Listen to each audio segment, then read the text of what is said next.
lesser than equals to 9. Prove that 0.0x x is recurring ना। अच्छा, x number तो 1 से लेके 9 तक है, ठीक है, और उसका इज इक्वल्स टू 1/9 x/99 आ रहा है। सही है। हम क्या करेंगे इसमें क्या हो सकता है यार, लेट मी थिंक। हमें नंबर सोचना पड़ेगा। नंबर x/99 का तो मसला है। अच्छा, हम लोग अगर नंबर नहीं करें, हम नॉर्मल अलजेब्रिक तरीके से जो हमने सीखा है वही करें, तो हम ये कर सकते हैं कि ये पूरी चेन रिकरिंग है ना, ये नंबर रिकरिंग है। तो हम ऐसा कर सकते हैं कि हम 0.0x को कंसिडर करते हैं। जैसे हम लोग इसको लेट सपोज करते हैं ना कि लेट जो भी हमारा रिकरिंग होता था उसको x सपोज करते थे, हम इसको y सपोज करेंगे क्योंकि हमारा x ऑलरेडी क्वेश्चन के अंदर है। हम कहते हैं let 0.0x is equals to y बोल दो या a बोल देते हैं, चलो a ज़्यादा सही है, कि हमारा ये जो रिकरिंग है उसको मैंने a बोल दिया। अब मैं अगर मल्टीप्लाई करूंगा इसको बाय 10 तो ये हो जाएगा 0.x is equals to 10a। Further अगर मल्टीप्लाई करेंगे तो ये हो जाएगा x is equals to 100a। अब अगर हम इसको और इसको माइनस करें तो रिकरिंग पार्ट माइनस हो जाएगा।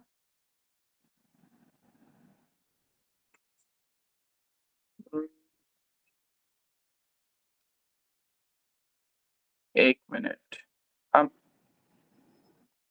Let me think.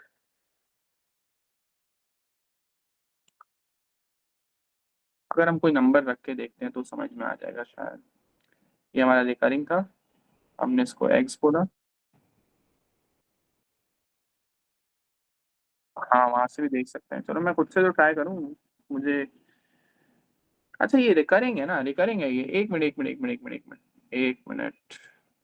देखो ये रिकरिंग है ना, अगर तो ये 0.0x रिकरिंग है, तो अगर हम इसको मल्टीप्लाई बाय 100 करते हैं तो ये हो जाएगा 0.0, ये हो जाएगा x। अगर 0.x लाइक दिस, जब हम 10 से मल्टीप्लाई करेंगे, और अगर हम 100 से मल्टीप्लाई करते हैं ये हो जाएगा x.0x एंड सो ऑन। तो ये 100 से ऐसे हो जाएगा। उसके बाद अगर हम इसको और इसको माइनस करते हैं फर्स्ट इक्वेशन को, तो क्योंकि 0x माइनस करना है तो ये हो जाएगा, रिकरिंग पार्ट हमारा माइनस हो जाएगा। रिकरिंग पार्ट अगर माइनस हो जाएगा तो यहाँ सिर्फ x बचेगा और a-100a 99a हो जाएगा। ये हो जाएगा हमारे पास x/99 इक्वल्स टू a। अब मैं समझा देता हूँ एक दफा इसको। यहाँ पे रिकरिंग पार्ट है ना, तो हमें सबसे पहला काम हमने जो सीखा था वो ये सीखा था कि अगर हम डायरेक्ट 100, मैंने 10 से तो बिला वजह माइनस किया, मल्टीप्लाई किया, हम अगर डायरेक्ट 100 से मल्टीप्लाई करते हैं तो ये जो एक रिकरिंग पार्ट है वो यहाँ आ जाता है। हम चाहते हैं कि एक रिकरिंग पार्ट आ जाए, बाकी जो रिकरिंग है वो चलता रहे, ताकि वो हम फिर फर्दर माइनस कर सकें। जैसे फॉर एग्जांपल अगर ये था 0.0x 0x 0x and so on equals a, तो 100a का क्या मतलब हुआ कि हमने 2 डेसिमल आगे कर दिए, तो ये बन जाएगा x.0x0x0x। तो ये जो 0x0x0x चल रहा है, अगर हम इसको इक्वेशंस को माइनस करेंगे तो ये खत्म हो जाएगा, और जब ये खत्म होगा तो यहाँ पे सिर्फ x बचेगा। जब हम सब्ट्रैक्ट कर रहे हैं इसको x.0x0x एंड 0.0x0x को माइनस कर रहे हैं तो सिर्फ x बचेगा, और 100 को माइनस करेंगे a के साथ तो 99a आएगा। इसको फर्दर सॉल्व करेंगे तो a हमारा आ रहा है x/99, जो कि शो हो गया कि 0.0x रिकरिंग में हमारा आंसर x/99 आता है।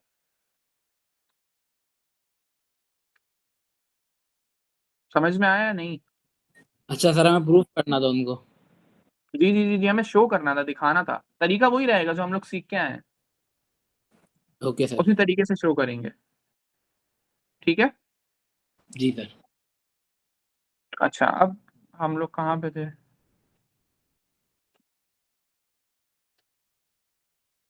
रेशियोस। रेशियोज में हम लोगों ने क्या बात, कुछ क्वेश्चंस किए थे, आज कुछ क्वेश्चंस और करवाता हूँ, फिर हम लोग प्रोपोर्शंस करेंगे, आज डायरेक्ट एंड इनवर्स प्रोपोर्शन करेंगे specially.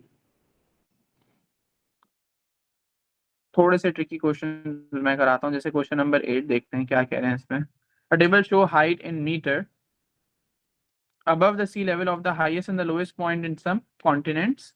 Negative value indicates the point below sea level. ठीक है. What is the height above sea level of the highest point in Africa? Give your answer in kilometer. Height above the highest point in Africa.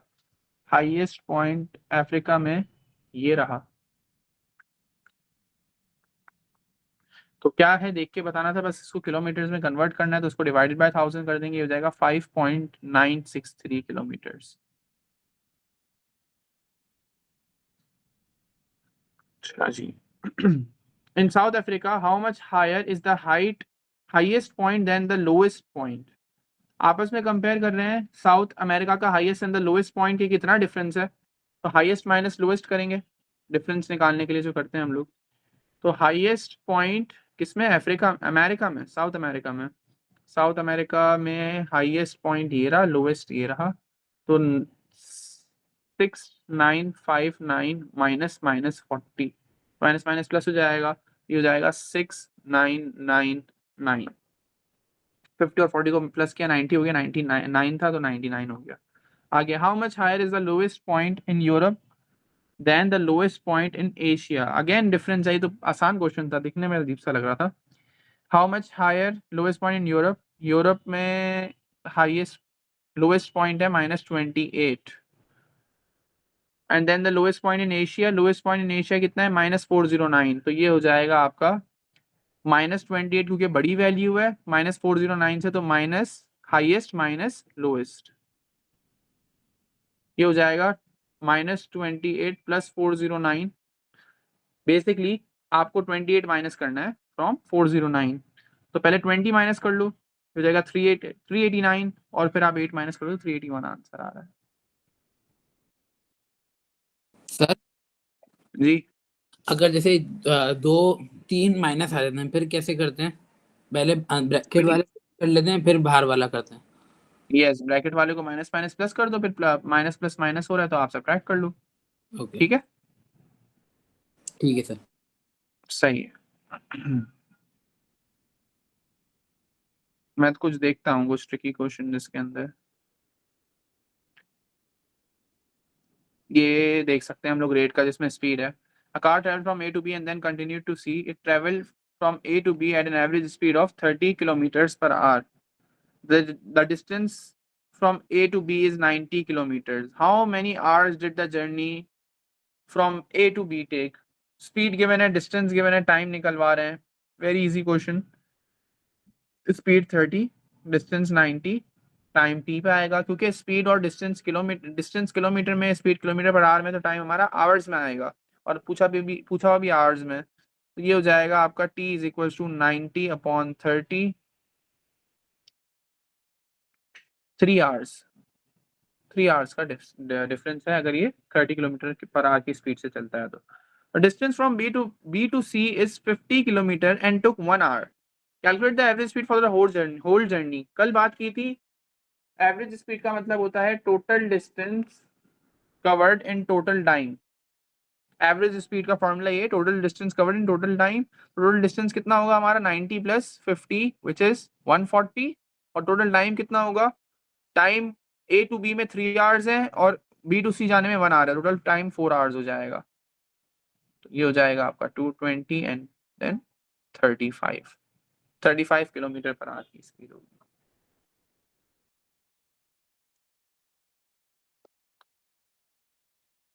Sir ये पिछला वाला part समझ नहीं आया। ये इसका पार्ट बी, ये वाला जी देखो, इसमें कह रहे हैं कि distance from B to C is 50 है, 50 डिस्टेंस गिवन है, और 1 घंटा लग रहा है उसमें। अब वो कह रहे हैं पूरी एवरेज स्पीड निकालो for the whole journey from A to C. तो हमें देखना है कि ए टू बी तक का तो चलो हमें डिस्टेंस पता था, पहले इन्होंने मेंशन किया हुआ 90, फिर बी टू सी का भी बता दिया इन्होंने कितना डिस्टेंस है 50। तो फॉर द एवरेज स्पीड याद रखना टोटल डिस्टेंस लेते हैं, तो टोटल डिस्टेंस 140 है, और 3 घंटे लग रहे हैं A to B जाने में और 1 घंटा लग रहा है B to C जाने में, तो टोटल आवर्स कितने हो जाएंगे? 4 आवर्स। तभी मैंने क्या करा, total distance upon total time किया फॉर द एवरेज स्पीड। ठीक है सर, आ गया समझ। On the map, the length of the lake is 4.5 centimeter. The actual length of the lake is 2.7 kilometers. Write the scale map as a ratio in the form of 1:n. Unit सबसे पहले नहीं है यहाँ पे, दूसरा conversion करनी पड़ेगी अगर यूनिट्स को एलिमिनेट करना है, और तीसरी बात यहाँ पे 1 भी लिखा हुआ है तो हमें रेशोज में 1 भी चाहिए। देखते हैं अच्छी तरीके से, पहले मैप वाली क्वांटिटी लिखते हैं हमेशा, तो मैप लिख दो 4.5 सेंटीमीटर। उसके बाद the actual length of the lake is 2.7 kilometre, so 2.7 kilometre लिख दिया आपने एक्चुअल की तरफ, बाद में एक्चुअल आता है। अब राइट द स्केल में एज द रेशो दिस, तो हमें क्या करना पड़ेगा, सबसे पहले यूनिट सेम करने पड़ेंगे, तो 4.5 सेंटीमीटर रेशो बड़े से छोटे यूनिट में कर लेते हैं, तो 2.7 को बेसिकली मल्टीप्लाई करना पड़ेगा 100,000 से। 100,000 मीन्स दैट कि 27 के आगे 4 जीरो लगेंगे, एक डेसिमल की वजह से आगे जाएगा और बाकी 4 जीरोस लगा देंगे। सेंटीमीटर सेंटीमीटर सेंटीमीटर कैंसिलेशन हुई है। उसके बाद 4.5 एंड 27 270,000 है। इसको सॉल्व कैसे करें? 3 के टेबल से कर सकते हैं। अगर आप लोग डेसिमल हटाना चाह रहे हो तो हटा सकते हैं, अच्छी बात है, डेसिमल हट जाएगा। तो multiplied by 10 multiply by 10 on both side करेंगे, ये बन जाएगा 45, ये बन जाएगा 27, 2,77,700,000 हो जाएगा ये टोटल। 1 2 3 4 5, ठीक है। अब इसको 3 के टेबल से कर सकते हैं। 3 15 is 45, 3 9 is 27,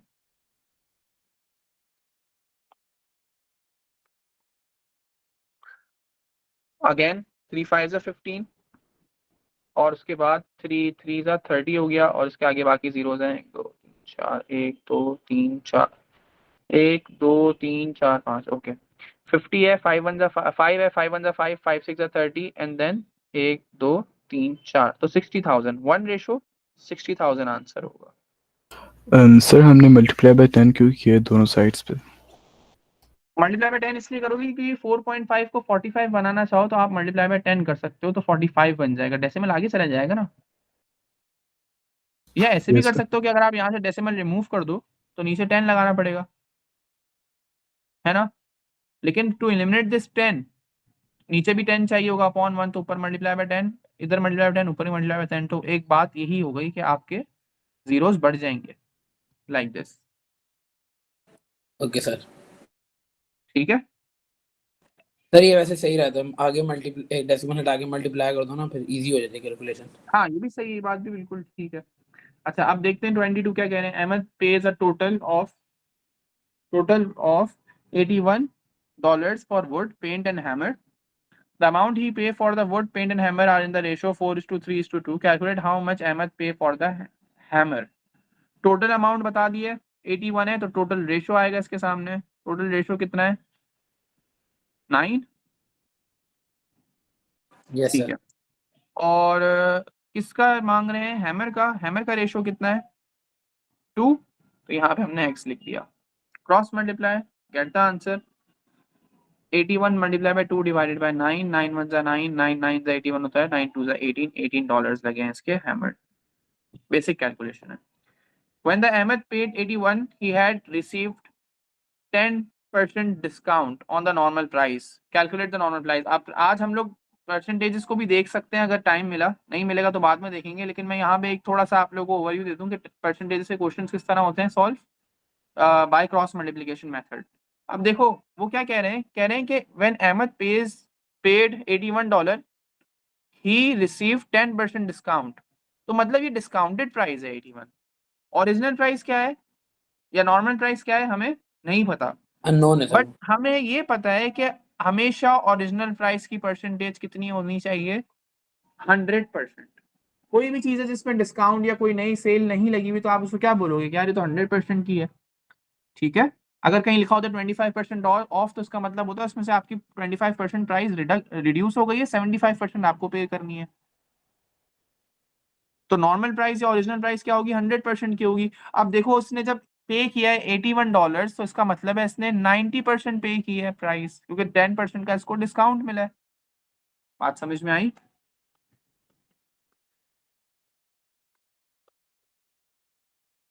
दोबारा रिपीट सर करता ये हूँ, 90 क्यों लिखा है? देखो बताता हूँ। देखो जब इसने ये कह रहे हैं Ahmad paid $81, when Ahmed paid $81 he had received 10% discount on a normal price। Discount का क्या मतलब होता है, प्राइस आपको क्या करके बता रहे हैं, रिड्यूस करके बता रहे हैं। तो इसका मतलब ये हुआ कि अगर कोई चीज 100% की है, जिसके अंदर ये लोग कह रहे हैं कि 10% आपको ऑफ कर दिया, तो आपको पे कितना करना पड़ेगा, 90%। ये बात समझ में नहीं आई क्या? ये पहले समझाओ, ये समझ में आया सबको या नहीं आया? नहीं सर, वापस रिपीट कर दो। देखो एक बात है कि अगर आपने कभी कोई सेल आइटम लिया है, ये बताओ। जी सर। सर मतलब सही। टोटल प्राइस 90 होगा क्या? नहीं प्राइस नहीं, देखो दो चीजें चलती हैं। देखो जिस तरह मैं रेशियोज में समझाता हूँ, परसेंटेज का भी वही गेम है। परसेंटेज के अंदर भी यही है कि परसेंटेजेस और एक्चुअल प्राइस को मर्ज नहीं करो, परसेंटेजेस अलग चल रही हैं। अगर एक बात बताओ, कोई चीज वो कह रहे होते हैं कि इस पे आपको हमने 25% का डिस्काउंट दे दिया, तो वो आपको क्या $25 या 25 रुपए का थोड़ी डिस्काउंट देते हैं। वो तो कहते हैं कि आपको 25% का डिस्काउंट दिया है। राइट पहले सर। बताओ ये समझ में आया? अमाउंट के तो 25 को कम करके तो नहीं बोल रहे होते ना वो लोग। जी सर। सही है। तो इसका मतलब ये हुआ, अगर वो आपको 10% डिस्काउंट का कह रहे हैं, तो इसका मतलब ये नहीं है कि आपको 10% का मतलब है कि आपको ₹10 कम करके दे देंगे या $10 कम करके दे देंगे, बल्कि जो भी अमाउंट होगी उसका 10% कम हो रहा है। तो बेसिकली आपको भरनी कितने पड़ेगी अब अमाउंट, 90% भरनी पड़ेगी। ये बात समझ में आई? ओह जी सर, आ गई समझ। तो ये लिखा हुआ यहाँ पे, when Ahmed paid $81 he had received 10% discount which means he had paid 90% of the amount, yes or no? Yes sir. And in actual amount कितनी होनी चाहिए, हमेशा 100% की। तो उस पर अमाउंट होगी कितने की, वहां पे हमने x लिखा, क्रॉस मल्टीप्लाइड आर। ये इतना सिंपल है। चलो अब करते हैं इसको। ये हो जाएगा एक, सॉरी, ये हो जाएगा 81 multiply by 100 divided by 90, zeros कटे, 9 1 जाना है 9, 9 9 जा 81। तो पहले चीज कितने की थी, $90 की थी। अब आप खुद देख सकते हो, देखो ओरिजिनल प्राइस $90 की है, और इसको डिस्काउंट 10% डिस्काउंट के बाद इसको 81 की पड़ी है। Make sense? Yes sir. Okay. तो ये परसेंटेजेस का गेम यही है जो हम नेक्स्ट उसमें करेंगे इंशाल्लाह। चलो अब ये बहुत सारे क्वेश्चंस हैं, हम लोग ने कहा भी था कि इसकी क्वेरी क्लास करेंगे हम लोग। तो आप ये जो है इनको कंप्लीट करो, और फिर इसको फिर डिस्कस करेंगे। स्लड्स वगैरह कंप्लीट कर लो, ये सारे पेंडिंग सारा कंप्लीट करोगे ना तो आगे फोकस हो जाओगे, वरना डबल डबल समझोगे, कंफ्यूजन अलग होगी। मैं आप लोगों को जान करके कोई टाइम लिमिट नहीं देता हूँ, ताकि आप लोग अपने हिसाब से करो, लेकिन कोशिश करो जल्दी तो करो। सही है? जी सर। चलो अब है हमारे पास topic direct and inverse variation. बहुत छोटा सा चैप्टर है ये भी, या प्रोपोर्शन बोल सकते हैं, वेरिएशन बोल सकते हैं, एक ही बात है। डायरेक्ट वेरिएशन या डायरेक्ट प्रोपोर्शन या डायरेक्ट रिलेशन का ये मतलब है कि फॉर एग्जांपल आपकी कोई चीज इंक्रीज होती है तो दूसरी चीज भी उसी के सेम इफेक्ट पे इंक्रीज होगी, या अगर वो डिक्रीज होती है तो दूसरी चीज भी आपके उसी इफेक्ट के साथ डिक्रीज होगी। This is the concept of direct, जो रिलेशन डायरेक्टली फॉलो होता है। ठीक है? इनवर्स का क्या मतलब होता है, इनवर्स प्रोपोर्शन का ये मतलब होता है कि जो चीज आप अगर बढ़ा रहे हो तो दूसरी चीज पे अगर इफेक्ट आ रहा है नेगेटिव, मतलब उल्टा इफेक्ट आ रहा है। अगर आप कोई चीज बढ़ा रहे हो तो वो चीज कम हो रही है, कोई चीज कम हो रही है तो आपकी दूसरी चीज बढ़ रही है, तो उसको हम इनवर्स वेरिएशन कहेंगे, इनवर्स प्रोपोर्शन कहेंगे। ये तो सिंपल सिंपल वर्डिंग्स हैं, ये सिंपल सिंपल कॉन्सेप्ट है। इनकी अगर मैं एग्जाम्पल देना चाहूँ तो एग्जाम्पल ये है कि लेट से आपकी गाड़ी की स्पीड थी तेज, तो ऑफकोर्स आप ज्यादा डिस्टेंस कवर करोगे। या फिर अगर आपके पास कोई लेट से आपके पास ज्यादा वो है, क्या बोलेंगे उसको, ज्यादा लकड़ियां हैं फॉर एग्जांपल है, बिल्कुल बेसिक बात करते हैं, ज्यादा लकड़ियां हैं तो आप ज्यादा आग जला सकोगे। ठीक है? इसके अलावा अगर मैं इन्वर्स की एग्जांपल दूं तो इन्वर्स का कॉन्सेप्ट ये है कि अगर फॉर एग्जांपल आपके पास वर्कर ज्यादा है तो टास्क जल्दी फिनिश होगा। तो टाइम और वर्कर्स, नंबर ऑफ वर्कर्स को मैं कनेक्ट कर रहा हूँ। If the number of workers are greater ज्यादा है तो टाइम ऑटोमेटिकली रिड्यूस हो जाएगा, तो दिस इज इनवर्स वेरिएशन। अगर speed equal to distance upon time समझा रहा हूँ, तो स्पीड डिस्टेंस टाइम में अगर आपके पास आपको टाइम ज्यादा लग रहा है किसी डेस्टिनेशन में पहुंचने में, तो उसका मतलब क्या होता है कि आपकी स्पीड कम थी, तो ये भी इनवर्स प्रोपोर्शन है। बातें समझ में आ रही हैं? जी सर। अच्छा, किसी भी इक्वेशन को देख के कैसे फिगर आउट करेंगे ये डायरेक्ट डायरेक्ट है या इनवर्स रिलेशन है? कोई भी स्पीड, जैसे अगर फॉर एग्जांपल स्पीड की ही हम लोग इक्वेशन ले लें, तो speed equal to distance upon time होता है। अब ये याद रखना, जो जो चीजें न्यूमरेटर में है वो डायरेक्टली प्रोपोर्शन है, जैसे डिस्टेंस और स्पीड डायरेक्ट प्रोपोर्शन है।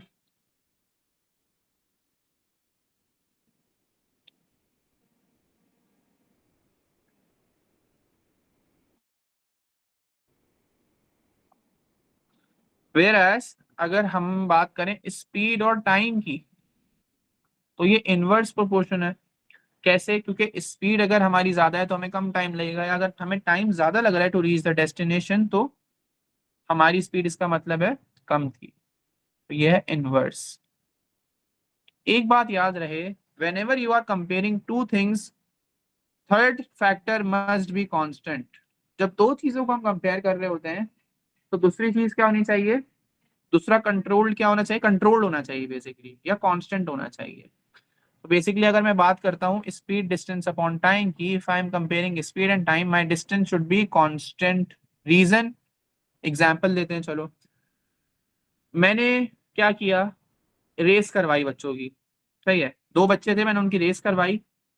मैंने क्या किया? डिस्टेंस को कांस्टेंट रख दिया, स्टार्ट एंड फिनिश लाइन बना के दिए उन लोगों को, स्टार्ट एंड फिनिश मैंने उनको बना के दिया है कि यहाँ तक आप लोग पहुंचोगे तो आप लोग जीत जाओगे, जो बच्चा पहले पहुंचेगा। तो ये जो मैं बोल रहा हूँ बात, जो बच्चा पहले पहुंचेगा, इसका क्या मतलब है? वो बच्चा होगा वो जो लेस टाइम लगा रहा होगा। तो now I am comparing speed and time. अब मैं उसको जिताऊंगा जिसने टाइम कम लगाया है, इसका मतलब है उसकी स्पीड ज्यादा थी। बट उनके उनके उनकी कंपटीशन में मैंने क्या चीज कांस्टेंट रखी है? डिस्टेंस कांस्टेंट रखा है। एक नई टाइप की रेस करते हैं चलो। इसमें क्या करते हैं, मैंने स्टॉप वॉच ऑन करी और एग्जैक्टली 10 सेकंड बाद मैंने देखा कि किसने कितना डिस्टेंस कवर किया है। इसका मतलब now I am comparing speed and time. Now I am comparing speed and distance, but my time remains constant for 5 seconds for both.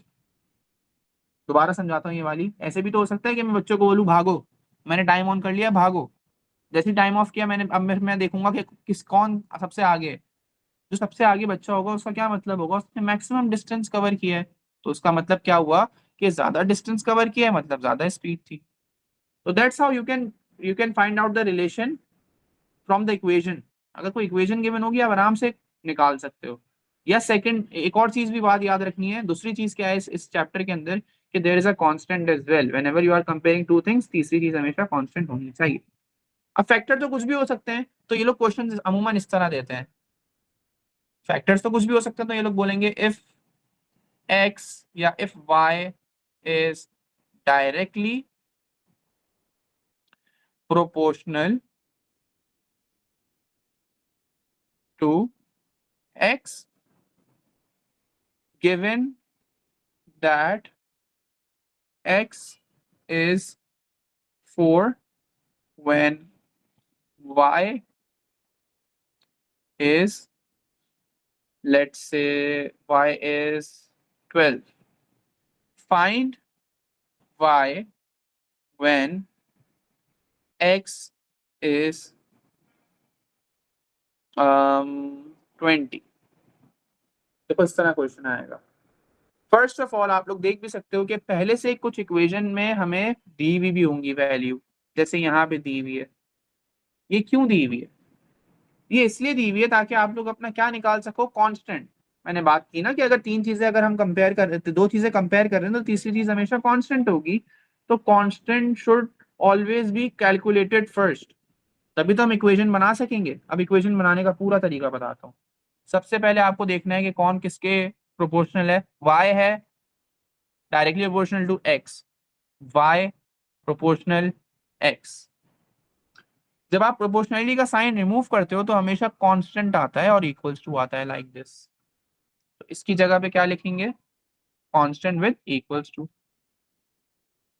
तो फिर क्या हो जाएगा, इक्वेशन बन गई आपके पास। Now you have to find the K constant, तो आप y की वैल्यू डालोगे which is 12, k and x की जगह आप लोग डाल दोगे 4, जो रिस्पेक्टिव फर्स्ट हम लोगों को कांस्टेंट निकालने के लिए वैल्यूज गिवन है। अच्छा फिर क्या होगा, 12 divided by 4 is equals to k, 4 1 जा 4, 4 3 जा 12, आपका k आ गया 3।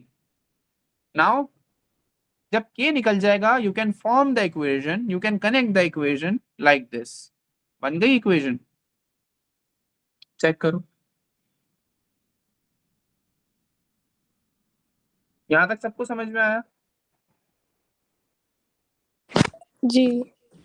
ओके इक्वेशन जब बन जाएगी तो अब हम नेक्स्ट पार्ट पे प्रोसीड करेंगे। Now they are saying find y when x equals to 21। मैंने 20 से चेंज करके 21 किया है, मैंने अपनी तरफ से क्वेश्चन बनाया ना इसलिए।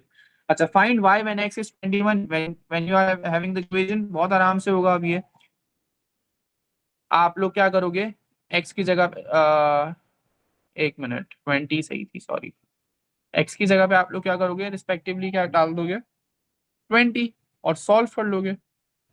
60 आंसर आ रहा है, तो इसका मतलब ये हो गया कि जब x 20 था तो y 60 आ रहा है। अब डायरेक्ट प्रोपोर्शनल का ग्राफ समझते हैं।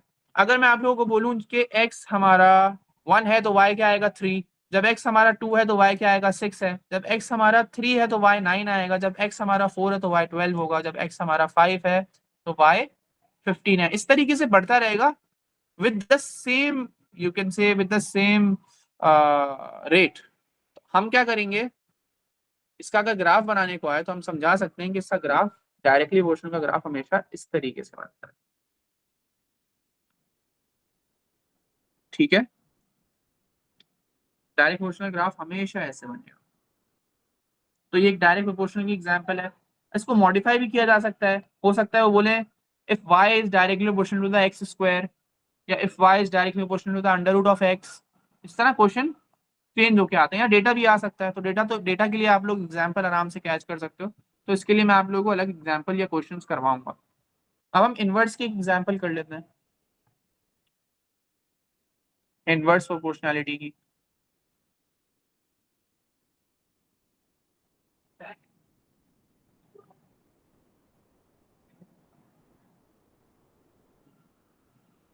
इनवर्स का मतलब ये है कि आपको अब जब इक्वेशन फॉर्म करनी होगी, अगर क्वेश्चन है इफ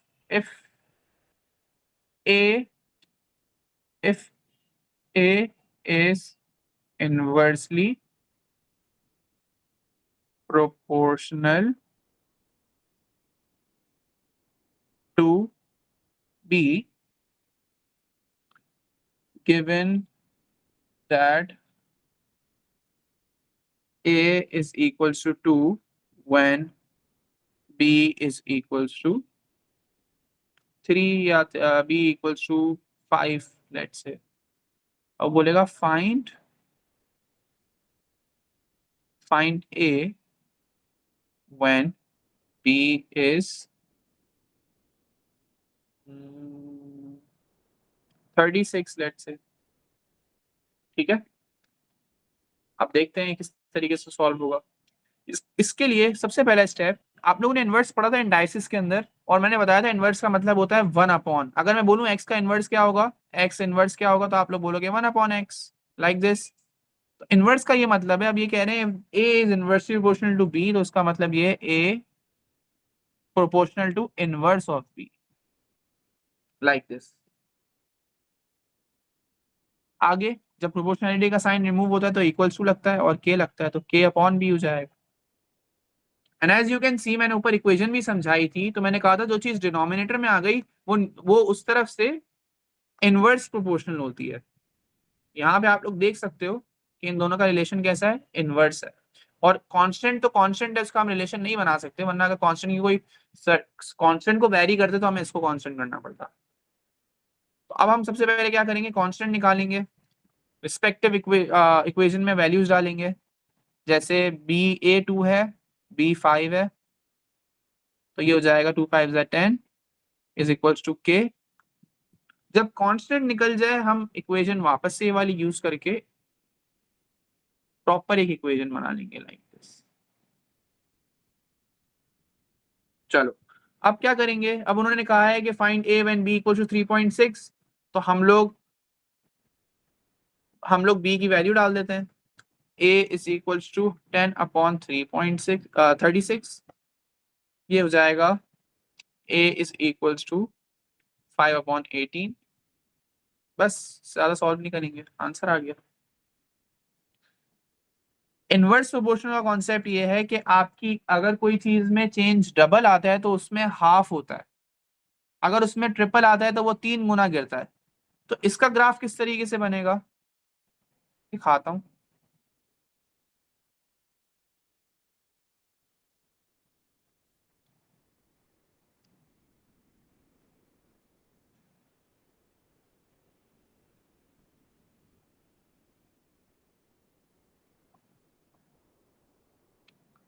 लेट से हमारी कोई वैल्यू, ओरिजिनल वैल्यू यहाँ पे थी, a की ओरिजिनल वैल्यू यहाँ पे थी, और अगर मैंने a को हाफ किया, और b की ओरिजिनल वैल्यू यहाँ पे थी, लेट से यहाँ पे थी, यहाँ पे b की ओरिजिनल वैल्यू कोई भी वैल्यू थी, कोई सर्टेन वैल्यू थी। हमने क्या किया, हमने a को हाफ किया, तो यहाँ पे वैल्यू a की होगी, यहाँ पे a अपॉन 2 होगी, a अपॉन 2।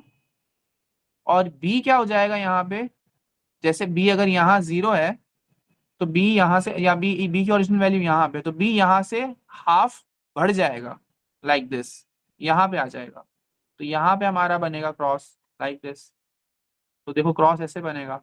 उसके बाद अगर b को और फर्दर मैं डिक्रीज कर रहा हूँ, a को और फर्दर डिक्रीज कर रहा हूँ, तो b हमारा और बढ़ेगा जितना वो डिक्रीज हुआ है, तो b हमारा यहाँ आ जाएगा लाइक दिस।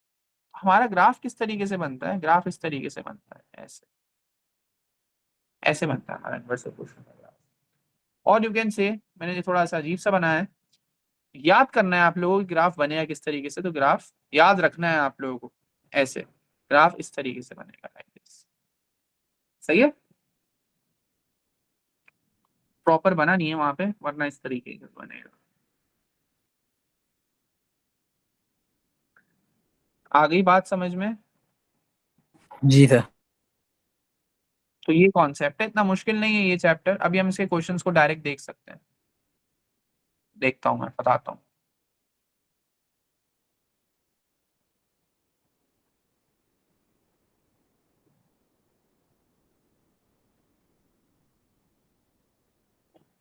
हाँ हाँ, ये एसिम्पटोट जैसा है, एक तरीके से वैल्यू कभी खत्म नहीं होगी, कोई चीज बढ़ेगी तो दूसरी चीज कम ही होगी। जैसे एक आप लोग मतलब फिजिक्स वाले स्टूडेंट्स एक चैप्टर पढ़ेंगे रेडियो एक्टिविटी का, उसमें ये ग्राफ बनता है हाफ लाइफ का। सर ये इकोनॉमिक्स में भी होता है। इकोनॉमिक्स में भी होता होगा, हाँ इकोनॉमिक्स का तो मुझे आइडिया नहीं है, लेकिन ये सारे कॉन्सेप्ट्स वहीं से आए हैं बेटा।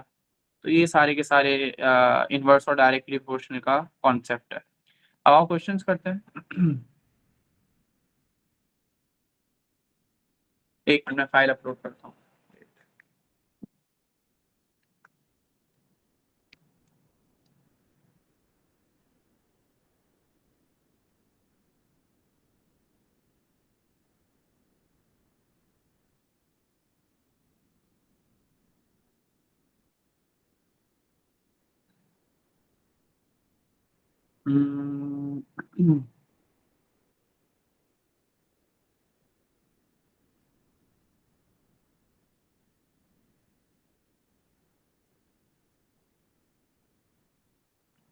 वेरिएशंस,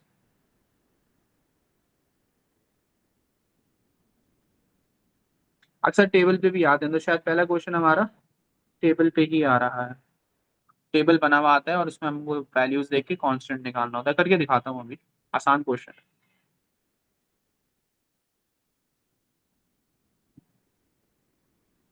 अच्छा, रमजान की टाइमिंग भी डिस्कस करनी है मुझे आप लोगों से, अभी बात करते हैं।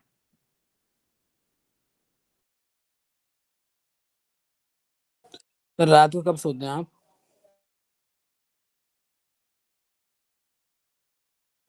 नहीं मतलब रात को कब तक के आप होते हैं? लेट नाइट कर लेते हैं। चाची, मैं मैं बोल बताता हूँ, मैंने कुछ सोचा है। लेट नाइट तो मोस्ट लाइकली नहीं होगी, तुम लोग का भी रोजा होगा, मेरा भी रोजा होगा, ऐसी कोई टाइमिंग रखी है मैंने। देखते हैं, अभी बात करते हैं इस पे।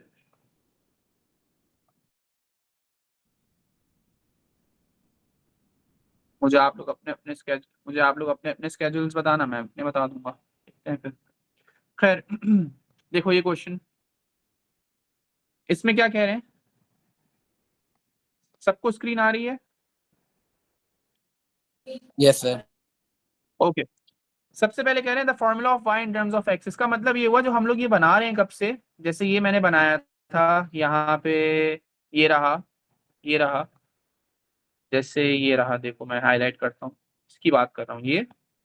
और इसके बाद हम k की वैल्यू पुट इन करके, जो मैं बार बार दिखा रहा था कि हमने ये बनाया, इक्वेशन बनाई, वो बेसिकली फॉर्मूला ही है। तो हमें सबसे पहले फॉर्मूला बनाना है। तो हम लोग क्या करेंगे इसके अंदर, find the formula for y in terms of x। y is inversely proportional to the x square, y inverse proportional to the x square, y is equals to k upon x square, proportionality का sign remove हुआ और equals to और k लग गया। अब हम check करेंगे कि कोई दो वैल्यूज गिवन है x और y की, बिल्कुल गिवन है, ये रही। हम x और y की वैल्यू डाल देते हैं और अपना k निकाल के दिखाते हैं इनको। तो ये हो जाएगा 4 is equal to k upon 3 square. 3 3 जा 9, 9 4 जा 36, क्योंकि ये जो, ये चलो मैं दिखा देता हूँ। 4 is equal to k upon 9, 9 यहाँ डिवाइड हो रहा है, वहां जाके मल्टीप्लाई हो जाएगा, तो ये बन जाएगा 36 इक्वल्स टू k। नाउ अभी फॉर्मूला पूछा था हमसे, तो हम लोग लिख के दे देंगे इनको, y is equals to constant की जगह उसकी वैल्यू 36 और अपॉन x स्क्वायर, ये आंसर है। अब मैं आप लोगों को मिस्टेक्स बता देता हूँ। कुछ बच्चे इसमें 36x स्क्वायर लिख देते हैं, या कुछ बच्चे इसको 36 अपॉन x लिख के छोड़ देते हैं, तो ये गलती नहीं करना, ठीक है। 36 अपॉन एक्स स्क्वायर इसका फॉर्मूला बन गया। Now use this formula for the next parts. जैसे यहाँ पे लिखा हुआ है वैल्यू ऑफ p निकालनी है, तो आपको पता है p किसकी प्लेस पे दिया हुआ है, y की प्लेस पे दिया हुआ है, और x कहाँ पे उस वक्त 2 है, तो इसका मतलब है x की वैल्यू 2 है और y की वैल्यू p है, तो रिस्पेक्टिवली डाल देंगे हम लोग like this. p is equals to 36 upon 4, 4 1 जा 4, 4 9 जा 36, आंसर 9 आ रहा है। सही है, जी। आगे चलते हैं। To values of q। अब ये 2 क्यों कह रहे हैं, अभी देखते हैं। फॉर्मूला वही यूज होगा अगेन, 36 अपॉन एक्स स्क्वायर। अब इसके अंदर q के लिए हमारे y इन्होंने दिया हुआ है 1, 1 is equal to 36 upon x square यहाँ डिवाइड हो रहा है, वहां जाके मल्टीप्लाई हो जाएगा, x square equal to 36, under root on both sides, एक साइड से अंडर रूट क्या स्क्वायर रिमूव हो जाएगा, एक साइड पे प्लस माइनस 6 आ जाएगा। तो इसका मतलब एक q का आंसर हो सकता है 6 और एक आंसर हो सकता है -6। अब किसी को सवाल है कि दो प्लस माइनस क्यों आया, सर ये तो पूछ सकता है। वो शुरू से एक दफा वापस समझा देंगे। कौन सा वाला part? C part sir. C part में देखो इन्होंने बोला है कि find the two values of q। तो आप देखो यहाँ पे q की वैल्यू की जगह क्या लिखा हुआ है x, और y की जगह उस वक्त क्या लिखा हुआ है 1, तो आपने रिस्पेक्टिवली प्लेस कर दी। अच्छा मैंने q नहीं प्लेस किया, मैंने x ही रहने दिया इसको, आप लोग लिख दो तो ज्यादा बेटर है। तो ये हो गया q, ये भी हो गया q। हम q की वैल्यू निकाल रहे हैं। तो जैसे उन्होंने रिस्पेक्टिवली बताया कि x हमारा q है एंड y हमारा 1 है, तो मैंने q और 1 लिख दिया in the place of x and y। और फिर cube square is equals to 36 हुआ है, स्क्वायर रिमूव करना है, स्क्वायर रूट लगाएंगे ऑन बोथ साइड्स। जब एक साइड से सॉल्व होगा तो प्लस माइनस 6 आएगा। प्लस माइनस क्यों आता है, क्योंकि अंडर रूट, क्योंकि 36 सिर्फ प्लस से नहीं बनता, 6 मल्टीप्लाई बाय 6 36 नहीं होता, -6 मल्टीप्लाई बाय -6 भी 36 ही देता है, क्योंकि माइनस माइनस प्लस होता है। That is why answer are, there are two possible answers basically, ठीक है। Yes sir. अच्छा अब क्वेश्चन नंबर 2, ये मुझे अरीब बताएगा। Areeb, hello. Yes, sir. Yes, yes. It is given that y is inversely proportional to the square of x and that y equals to 48 when x. Sir, सबसे पहले y equals to ठीक है, k upon x कर लें। सही है, good. इसका to the square of बोला हुआ है, तो एक्स स्क्वायर नहीं बोलूं, x square sorry। ठीक है। फिर उसके बाद y की जगह आप वैल्यू पुट करें, y इक्वल्स 48, ओके, और x की जगह पे x की जगह पे 1/2 स्क्वायर लिख दें। ठीक है, गुड। अब उसके बाद 48 से मल्टीप्लाई करें 1/2 स्क्वायर। सही है। 1/2 स्क्वायर को लेके क्यों चल रहे हो साथ साथ? इसको सॉल्व कर ले। 1/2 स्क्वायर क्या होगा बताओ?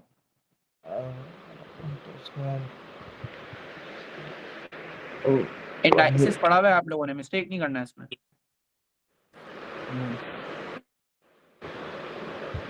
1 ही हो जाएगा 1/2 सर। का स्क्वायर क्या होगा बताओ? 1।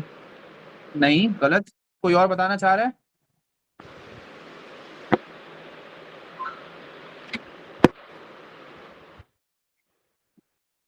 1/4। 1/4। जी बिल्कुल, 1/4। इंडाइसिस के अकॉर्डिंग क्या था कि पावर्स दोनों पे लगेंगी। 1 की पावर 1 है यहाँ पे लग गई 1 की पावर 2 और 2 की पावर 2, तो 1/4 हो गया। ठीक है हरीफ, जी सर। 12 तो ये इक्वल्स टू अब डिवाइड हो जाएगा, 12 हो जाएगा। गुड। अब फॉर्मूला बनाओ। अब y equals to 12 upon x square, right? Square. Yes. सही है, गुड। अच्छा चलो, find the value of b x when y is equal to 3। यही फॉर्मूला यूज करेंगे, y is equal to k y equal to 12 upon x square. और हम लोग x y की जगह 3, x की जगह पे एक्स स्क्वायर रहने देंगे। इसको वहां लेके जाओ और इसको यहाँ ले आओ, जगह स्विच कर लो, तो ये हो जाएगा x square is equal to 12/3 like this. X square equals to 9, under root on both sides, यहां से कैंसिल हुआ, यहाँ पे +-3 आया, +3 एंड -3। क्या मैंने कोई गड़बड़ करी है? No sir. Yes yes yes, क्यों नहीं करी भाई? 3 1 3, 3 4 12। आज मेरी नींद नहीं हुई है पूरी, मैं इस तरह की मिस्टेक्स कर रहा हूँ। सही है, चलो अब देखते हैं कोई word problem type type question है। देखो बिल्कुल आ गया। ये क्वेश्चन देखो आप लोग आराम से कर सकते हो। क्वेश्चन नंबर 4 3 मैं आप लोगों के लिए छोड़ रहा हूँ, इजी है। क्वेश्चन नंबर 6 पे आओ। Time taking to fill the tank with water varies inversely as the area of the cross section of the inlet of the pipe. The time taken is 40 minutes when the area is 3 centimetre square. देखो कितनी सारी बातें करी हुई है इन्होंने, लेकिन आप लोगों को बिल्कुल टेंशन नहीं लेनी है। आप लोगों को सिर्फ रिलेशन देखना है किसका किसके साथ है, वेरिएशन देखनी है। जैसे टाइम का रिलेशन दिया हुआ है इनवर्सली विथ एरिया, क्या करें हम लोग रिस्पेक्टिवली बना लेंगे। Time is inversely proportional to the area. Time, question समझा दूं? देखो कह रहे हैं time taking to fill the tank with water varies inversely as the area of the cross section of the inlet pipe. Inlet pipe का क्या मतलब होता है कि जो पाइप आप इस्तेमाल कर रहे हो भरने के लिए टैंक को, तो उसका जो क्रॉस सेक्शन एरिया है, मतलब अगर ये पाइप इस तरीके का होगा लाइक दिस, अगर ये पाइप है, ये क्रॉस सेक्शन एरिया कहलाता है। ये एरिया, एक चैप्टर आएगा मेंसुरेशन के नाम से, उसमें शेप्स में पढ़ेंगे क्रॉस सेक्शन के हवाले से। तो इसको कहते हैं, अगर ये जितना छोटा होगा लेट से ये, तो मैं बोलूंगा इसका कम क्रॉस सेक्शन एरिया है, इसका ज्यादा क्रॉस सेक्शन एरिया है। अब वो कह रहे हैं टाइम, ऑफ कोर्स आप लोगों को पता है कि अगर हमारा पाइप बड़ा है, उसका क्रॉस सेक्शन एरिया ज्यादा है, तो टाइम कम लगेगा। यस और नो? Yes sir. क्योंकि time to fill the tank will decrease, जल्दी भर जाएगा टैंक। तभी इन्होंने देखो यहाँ पे लिखा हुआ है कि time taken inversely proportional with the area of the cross section. समझ में आ गया फातिमा? चलो T is equal to K upon area हो जाएगा, कांस्टेंट के लिए हम लोग वैल्यू डाल देंगे। T की जगह पे हम लोग डाल देंगे कितना है 40, एरिया की जगह 3, K इज इक्वल टू 120 आ जाएगा, और इक्वेशन बन जाएगी T equals to 120 upon A। Now they are asking find the number of minutes taken to fill the tank when the area is 5 centimetre square. बहुत आसान है, T is equals to 120 upon 5 कर देंगे, area की जगह area डाल दिया, cross section area. 5 1 जा 5, 5 2 जा 10 एंड देन 5 4 जा 20, तो 24 मिनट्स लगेंगे। देखो आप लोग ऑटोमेटिकली देख सकते हो यहाँ पे कि जब इन्होंने एरिया 3 रखा हुआ था, मतलब एरिया कम रखा हुआ था तो टाइम ज्यादा लग रहा था। जब इन्होंने एरिया बढ़ाया तो टाइम कम लग रहा है। इनवर्स प्रोपोर्शनल बन रहा है। जी। So that's it. अब आगे चलते हैं। It is given that the area is square centimetre. It is given that area is a square centimeter. Find an expression in terms of A for the number of minutes taken to fill the tank. हमारी ये equation है।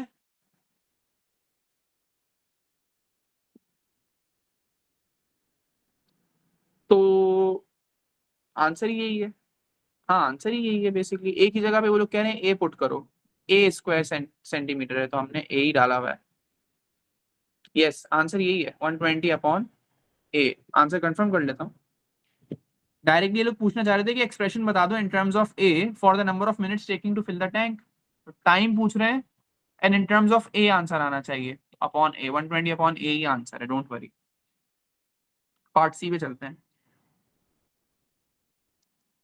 Water flowed into an empty tank through pipe of area 4 centimeter square. It flowed for 9 minutes. Find in its simplest form the fraction of the tank that has now contained water. Okay. हम लोग के पास जो equation है, अगर आप तो question को focus करो, यहाँ पे लिखा हुआ है time taken to fill the tank. Fill the tank means ऊपर तक भरना है पूरा टैंक, तो उसका relation with the cross section area बताया हुआ था। तो अभी जैसे फॉर एग्जांपल एरिया 3 सेंटीमीटर था तो 40 मिनट्स लग रहे थे, इसका मतलब है 40 minutes to fill up the whole tank. हमारे पास अगर टाइम 24 मिनट्स है तो 5 सेंटीमीटर स्क्वायर का एरिया है तो उसमें 24 मिनट्स लग रहे हैं to fill up the whole tank. देखो तीन चीजें, एक टैंक है, एक पाइप का क्रॉस सेक्शन है और तीसरा टाइम है।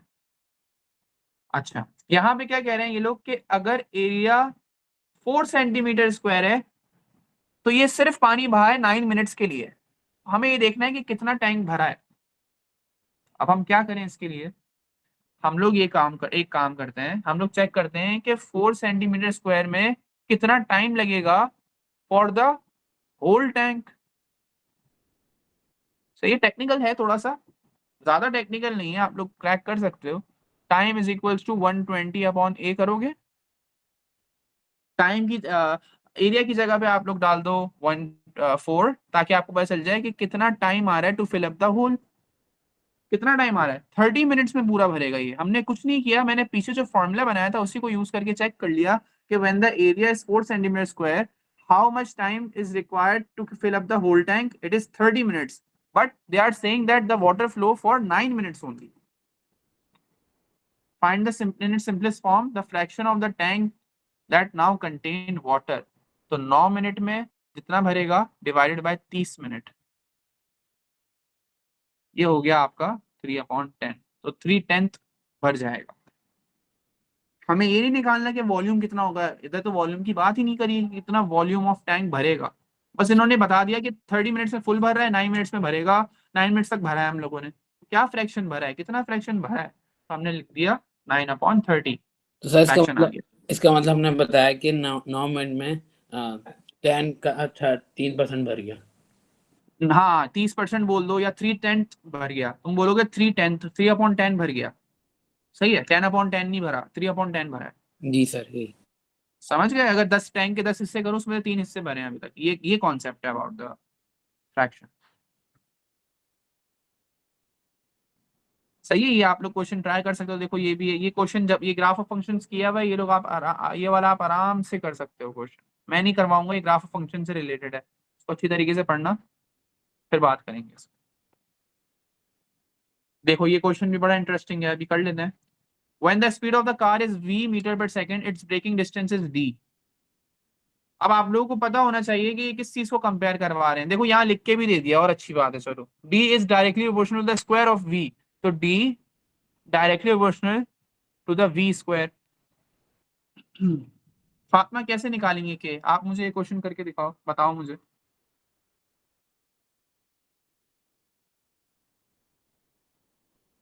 इसके बाद के स्टेप्स बताओ फातिमा।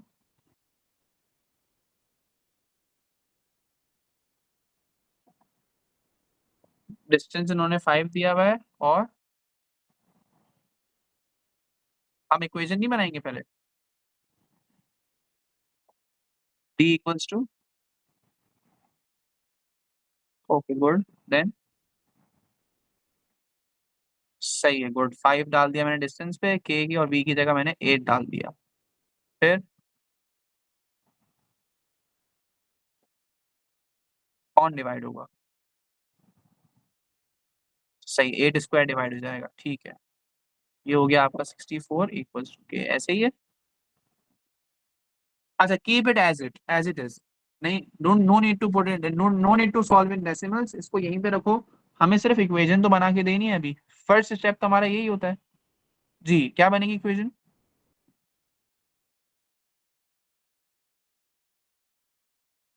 इक्वेशन या जो हम बना रहे हैं कब से ऊपर, इक्वेशन क्या बनेगी या फॉर्मूला क्या बनेगा, देखो हमने फॉर्मूला क्या बनाया, ये बनाया ना, ये रहा, अब इसकी जगह k की वैल्यू डाल दो, बताओ कैसे बोलेंगे, क्या करेंगे इसमें, k equals 5/64, k v square नहीं लिखेंगे, सही है, कोई मसला नहीं है।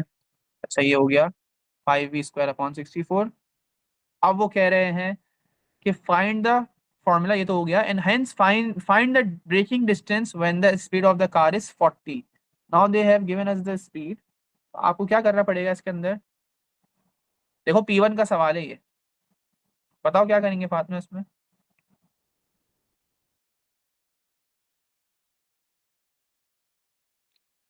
स्पीड गिवन है, अब डिस्टेंस मांग रहे हैं,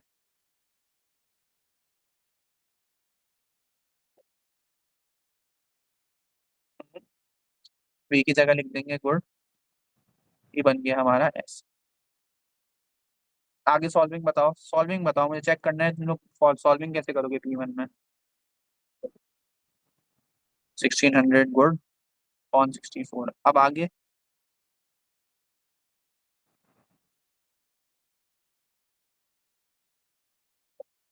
16 से डायरेक्ट कर सकती हो, 16 वन जा तो 1600 जा 1600 होगा, एंड 16 के टेबल में 64 कब आता है, 4 पे। 4 पे, गुड। अच्छा उसके बाद किसको करें, डायरेक्ट 4 से करो तो और आप लोगों को ऊपर पता होना चाहिए, 25 आता है, यस, एंड देन 525 जा 125, थोड़ा सा क्विक करो अपने आप को कैलकुलेशन में, सही है फातिमा, मैं समझ गया आप किस तरह करोगी, गुड, लेकिन थोड़ा सा क्विक करो, सही है।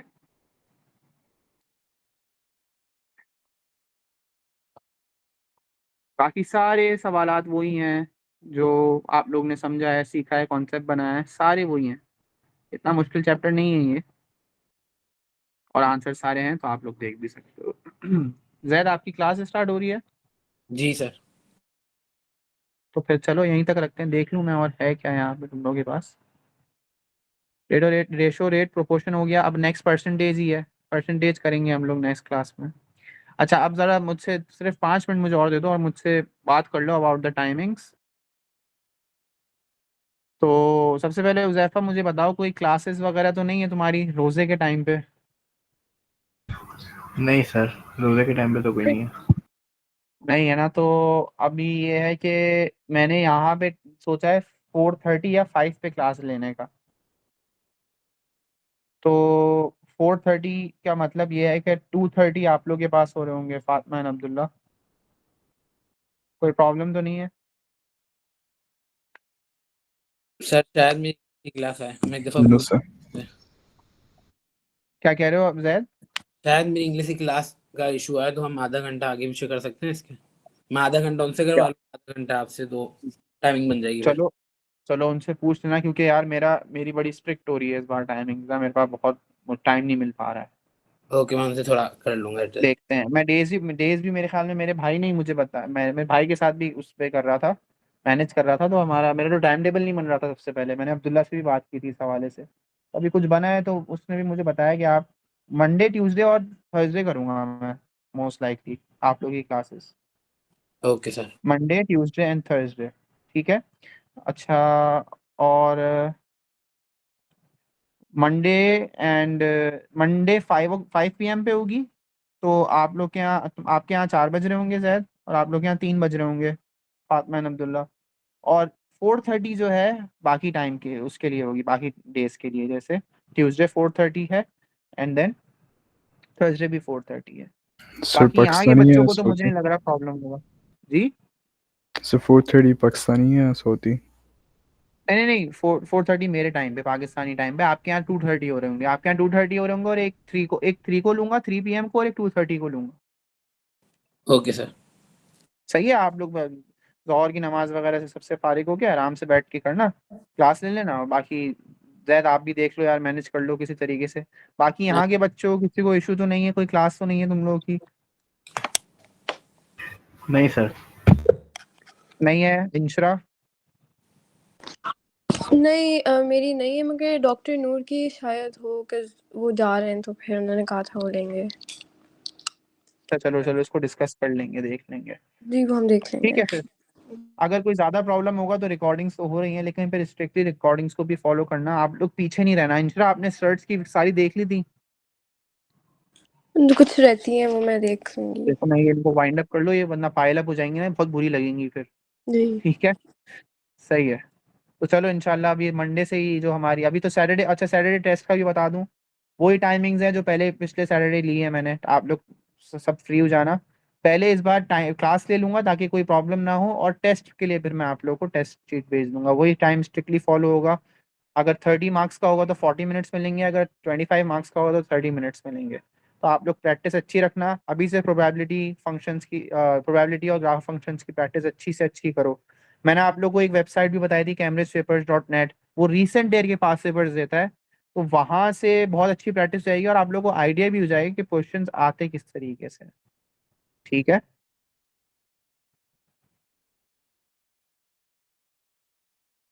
क्वेश्चन शीट की शीट बेसिकली 2019 तक है, वेराज वो 2023, 22, 21 भी दे रहा है ना। तो आप लोग देख लिया करो, एड्रेस मैच कर लिया करो, तो आप लोग पता चल जाएगा। जैसे 23 या 24 के या 22 के क्वेश्चन है ना, वो आप लोगों ने नहीं किए होंगे, तो वो लोग भी कर लो, वो भी कर लोगे ना, तो समझो आप लोगों ने पूरा ही कर लिया एक तरीके से। ठीक है, फिर देखते हैं फिर इंशाल्लाह।